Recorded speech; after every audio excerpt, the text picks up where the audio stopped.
I'm Robert McKay. As you saw, the channel is Whiskey for Beginners. I don't say this in every video. Usually I just plumb forget, but if you like the channel, please subscribe. If you like the video, please click the thumbs up. And if you like the video, please share it. I seem to be stuck at 78 subscribers, which is better than being stuck at 57 where I was for a while. It seems that some people like what I'm doing.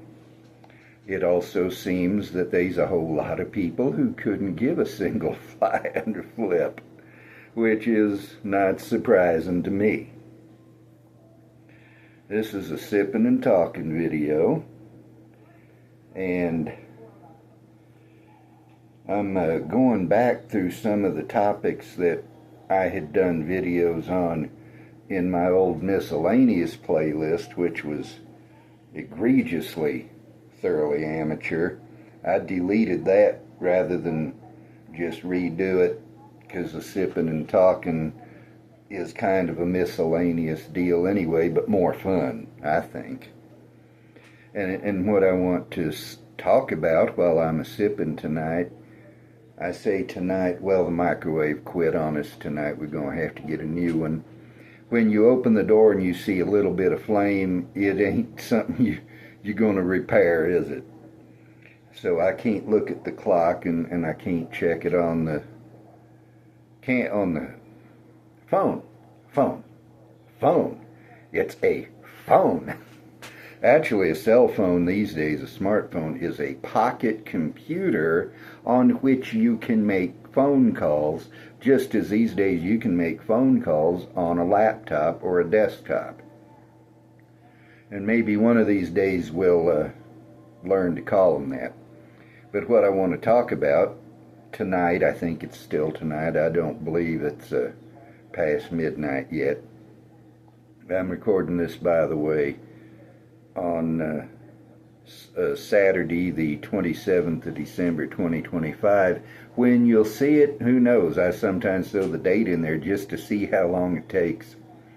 But what I want to talk about is the fact that everybody's palate is different, and my bottle tonight fits that. It's Balcones Baby Blue Corn Whiskey. It doesn't say on the bottle, but I looked it up about 4 years ago. They make it from 100% roasted Texas blue corn. They don't just take the dried corn and grind it. They roast it first and then grind it. And this is now a straight corn whiskey.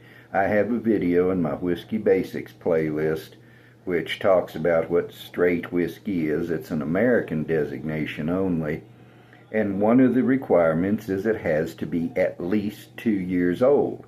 Well, this bottle is aged at least 24 months in oak. I don't know if you can read it. And that is Balcones' idiosyncratic way of saying it's at least 2 years old, therefore straight corn whiskey. And two reasons why I'm using this bottle tonight. One is that I'm opening it brand new. And I would pay real money if every single distillery would go to a screw top. Now that was fairly easy, but seals are never as easy to open as a screw top. A cork never seals as well as a screw top. A cork can get cork taint, which really fouls the taste of the whiskey. I've had one corked bottle, which happened to be baby blue, and it would gag a maggot. It would knock a buzzard off a gut wagon.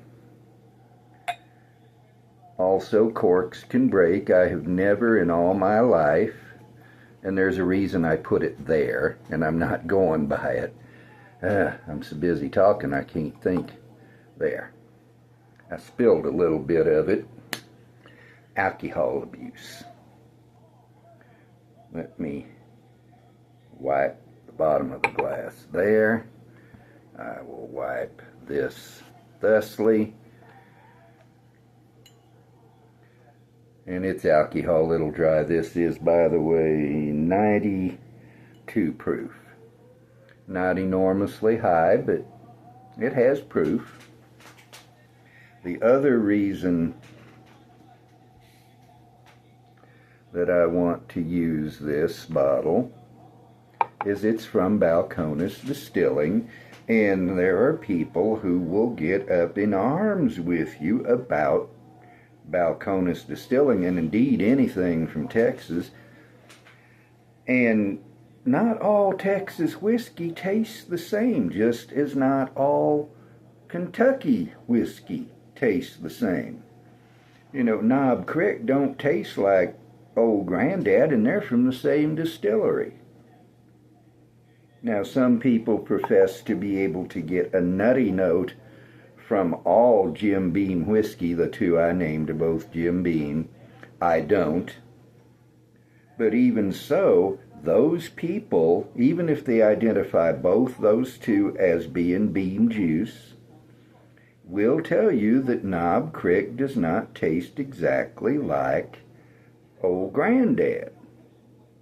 And Beam juice does not taste like Woodford juice, which does not taste like Buffalo Trace juice. So even within a single state there are variations, and yet people talk about Texas whiskey as if every single distillery in Texas produces the identical whiskey, and it's just not so. You know, Will Rogers said it's not the things we don't know that get us into trouble, it's the things we do know that just ain't so. And that's one of them. Well, you can get you a bottle of TX bourbon from the Firestone and Robertson Distillery in Fort Worth, Texas. Put some in a Boston bottle, set it aside. Get you some Arnroot Harbinger from the Arnroot Republic Distillery in Denison. Put it in a bottle, set it aside.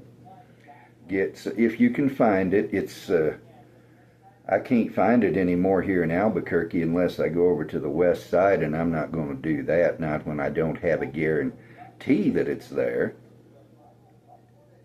But if you can find yourself some Texas pot still bourbon from Balcones, put some in a Boston bottle and set it aside. Get yourself some Still Austin Musician, that's a bourbon. Put it in a Boston bottle and set it aside. Leave it for, say, 2 months so you disremember which bottle is which. Of course, you'll want to make a note of it at the time you fill the bottles. Then once you forgot that, pour them out. Do a blind. You might know which ones are in the blind, but you won't remember which is which. And you will see 4 distinct and different profiles. From most to least Texas, you got Balcones, Arnroot, or Balcones, Arnroot, Still Austin, and TX. The Balcones tastes absolutely like Texas. The TX tastes like Kentucky, and then you have a spectrum of the other two. Or you can take that TX and do a blind with, say, three Kentucky whiskeys, and try to pick out which one's the TX. I couldn't do it, because it's so much like Kentucky. Now, all that is to say that not everybody's palate is different. There are people who will not drink anything from Balcones, and some of them just have a prejudice against Texas whiskey or against Balcones. But whether it's this, which is a corn whiskey, or their bourbon, or their barley whiskey, it's very distinctly Balcones. You're not going to mistake it for anything else. Not even for Arnroot, which is very similar in some respects.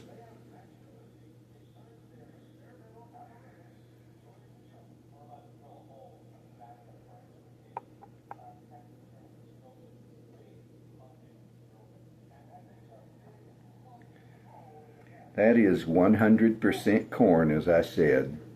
But for one thing, look at the color. Now, it's lighter than a bourbon, but it's darker than you'd expect from a corn whiskey. And if you age that in brand new charred oak barrels, and by the way, Balcones doesn't make the bourbon anymore. They do make this. They could just take a batch and split it, put half of it in the new charred oak and the other half in either the uncharred oak or the used charred oak, make bourbon out of this, make corn whiskey out of that. The only difference would be the barrels, and that would work, but I don't know that they're ever going to use my ideas. But some people just don't like Balcones. Some people don't like Knob Creek, and I can't feature that. Knob Creek is a nice, dark, how do I put it, bourbon-y bourbon? That hardly makes sense. But it's definitely good bourbon. And the 9-year, the entry level, the bottom level of the Knob Creek line, it's 100 proof. And it is better than some bourbons that are older or higher proof or have a bigger name. You know, I've not had everything Buffalo Trace puts out. I've tried, or I've had a sample of their Blanton's is what I'm trying to think of. The one in the weird looking bottle with the horsey cork. People say that bottle's pretty. I don't see it. To me it just looks dumb. In the eye of the beholder, right? People will fight and claw and scratch and spend tons of money to get Blanton's. It's 93 proof bourbon, that's all it is. It is not a big deal when it comes to taste. Other people love it. You know, if you gave me a bottle, I wouldn't turn it down, but I wouldn't spend retail or MSRP on it, much less the prices you have to pay. I have had Blanton's in a sample. I've had a bottle of Eagle Rare. I've had a bottle of E.H. Taylor Small Batch. I've had 2 bottles of Buffalo Trace Bourbon. What else have I had from Buffalo Trace? I had a sample of Blanton's straight from the barrel, which is the barrel-proof version. That was good, but not as good as the price and the difficulty in getting it. You know, if you was to say I could buy a bottle of Blanton straight from the barrel for $60, okay, I'd do it. But not more. It ain't worth more. And the others I named, if I never taste them again, it ain't going to trouble me.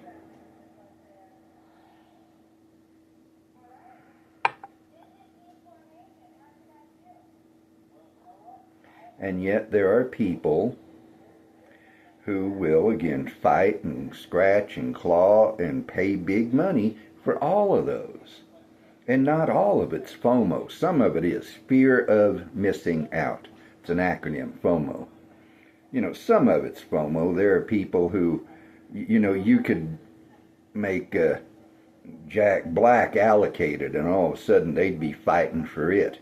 And it's pretty much bourbon flavored water. You know, there are people who will buy anything just so long as it's allocated and or expensive and or hard to get. And generally those 3 go together. If it's allocated, it's going to be expensive and hard to get. I don't see it though. Discount all the FOMO people and you still have people who will chase after them Buffalo Trace things. I don't see it. I can't feature it. They're not that good to my palate. Just as people think Balcones distilling stuff isn't that good. Just as some people think Knob Creek isn't that good. Just as some people, you know, you could name probably any brand of whiskey out there, regardless of whether it's bourbon or corn whiskey or scotch or what have you, and you could find people who don't think it's that good. And on the other side of it, you could find people who think it's absolutely fantastic. Now, why is that? Every palate is different. You know, some people like peanut butter. I can't stand it. It tastes nasty. Same with mayonnaise, same with ketchup. I used to like eggs, but my palate changed, and now the only way I can stand them is if there's a whole bunch of other stuff in there that disguises the taste, like the sausage breakfast burrito I had from Blake's Lottaburger today. Between the hash browns, the cheese, the sausage, and the tortilla, you don't hardly taste the eggs. Otherwise, I couldn't eat it. And yet I used to love eggs, and there's people who've loved eggs their whole lives. You know, some people prefer Coke. They're the smart ones. Some people prefer Pepsi. They need serious professional help. And not all of it is just blind brand loyalty. I've had Pepsi. I don't like the taste of it. And there's people who've had Coke and don't like the taste of it. And as I say, they need serious professional help, but, you know, they actually don't like the taste of Coke, poor people. I got a friend at work who loves Dr. Pepper, although she's cut almost all soda out by these days. She loves Dr. Pepper. I don't. The only way I like Dr. Pepper is you put a little squinch of it at the bottom of the cup and fill up the rest of the way with Mountain Dew. Now that's good.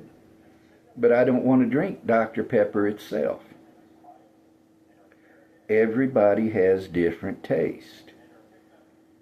And so bringing it back to whiskey and putting this on a level with people who are new to whiskey, which is who this channel is for. Let me get a drink here. Coke is it. It's the real thing. If you like Pepsi, I just feel sorry for you. You probably feel sorry for me too. But if you're new to whiskey, don't expect to get everything out of a particular bottle that somebody else does. You might like this, but you're not going to get exactly the same notes from it that I do. And if you may try it and hate the living daylights out of it. Or you may think it's just blah. And that's okay. You know, I joke and I say, if you don't like what I like, I feel sorry for you and you need help. I'm joking, okay? I'm a funning you. Maybe I pulled your leg off, I don't know. But I'm being serious now. It is okay if you don't get the same notes as somebody else. It is okay if you don't like what somebody else likes. You don't have to get the same notes. You have to get the notes you get. You don't have to go by anybody else's preferences. You're the one spending your money for whiskey you're going to drink. Go by what you like. Worst thing you can do, and this applies in just about any area of endeavor, worst thing you can do is take your own brain and set it aside and follow what some other ding-a-ling says. Who cares what he likes? What do you like? Why do I dress like I do? You can't see it, but I got jeans on. I wear cowboy boots. I wear hats. Why do I dress the way I do? Because I like it. And I don't give a single flying flip what anybody else thinks, except my wife, because I love her. But she doesn't tell me how to dress, and I don't tell her how to dress. I don't care what the fashion is. Fashion can go jump in a flaming lake. And it's the same with anything else, including whiskey. Who cares what somebody else is getting? Who cares what notes somebody else pulls out of a glass? What notes do you get? Because your palate is different from his. So what if somebody else likes this bottle and you don't? So what? You're the one spending your money for whiskey you're going to drink. And yes, I said that already, I know. Every palate is different. You're not going to be a cookie cutter of somebody else, and you should not try to be. So, did I get forceful enough for you? Did I sound angry? I wasn't. And I didn't mean to sound that way. Did I make myself clear? If I didn't, say so in the comments and I will try to clarify. I always want to say what I mean and mean what I say, and usually I succeed, but I'm just as fallible as anybody else. I could say I'm just as infallible as anybody else and then add, yeah, nobody else is infallible, so. But I'm just as fallible as anybody else. I think I'm saying what I mean. I think I mean what I say. I may not be as clear as I think I am, so if I'm not, let me know, and I'll do my best to clarify. And on that note, since I'm drinking Texas whiskey, and I dare say Pecos Bill would enjoy this stuff, I'm going to be real southern at you. Yeehaw! And hook 'em horns. Oh, got a drink.